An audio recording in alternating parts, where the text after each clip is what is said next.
शपथ आहे की लग्नाचा तिलक लावायच्या आधी फॉर्च्युनरला तिलक लावेल. जो तुम्हाला दुर्लक्षित करतो त्याला दिसणं सोडून द्या.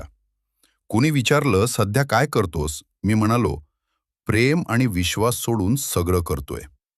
जेव्हा समोरचा माणूस त्याच्या बोलण्याची मर्यादा विसरतो तेव्हा त्याला त्याची जागा दाखवण्यात कधीच कमीपणा ठेवायचा नाही. माझ्यावर खूप लोक जळतात, पण कोणीही माझं काही उखारू शकत नाही. हक्कासाठी उभं राहायला काळीज लागतं, पण चाटुकार होण्यासाठी फक्त जीभ पुरेशी असते. वेळेनुसार स्वतःला बदलावं लागलं, कारण स्वच्छ मनाचे लोक लोकांना सहन होत नाहीत. डोक फिरल्यानंतर मी जेल आणि बेल या दोघांचाही विचार करत नाही. चाहणारे कमी असले तरी चालेल, पण जळणारे कमी होता कामा नयेत. 4 लोक काय म्हणतील याची आता भीती वाटत नाही. भीती फक्त याची आहे की त्या 4 लोकांना मी काहीतरी म्हणू नये. मी तुमच्यासाठी स्वतःच वाटोळे करून घेऊसू शकतो, तर स्वतःसाठी तुमचं काय करेन याचा विचारच करा फक्त. आम्ही बदलणार नाही आणि आमचे शौकही नाही.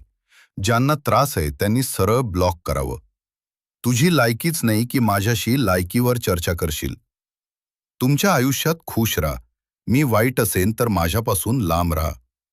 आम्हालाही हृदयांशी खेळता येतं, पण ज्यात खेळणं तुटतं तो खेळ आम्हाला मान्य नाही. माणुसकी हृदयात असते, प्रतिष्ठेत नाही. देव फक्त कर्म पाहतो, प्रॉपर्टी नाही. थोडी नजर स्वतःच्या चुका पाहण्यात घाला. भावा, नेहमीच माफीच्या मूडमध्ये नसतो मी. आग जरी परक्यांनी लावली तरी हात शेकणारे काही आपलेच होते. जर रागात असताना मी हसत हसत निघून गेलो तर समजून घ्या की संकट तुमच्यावरून टळलं आहे. माझा स्वभावच आहे थोडा वेगळा.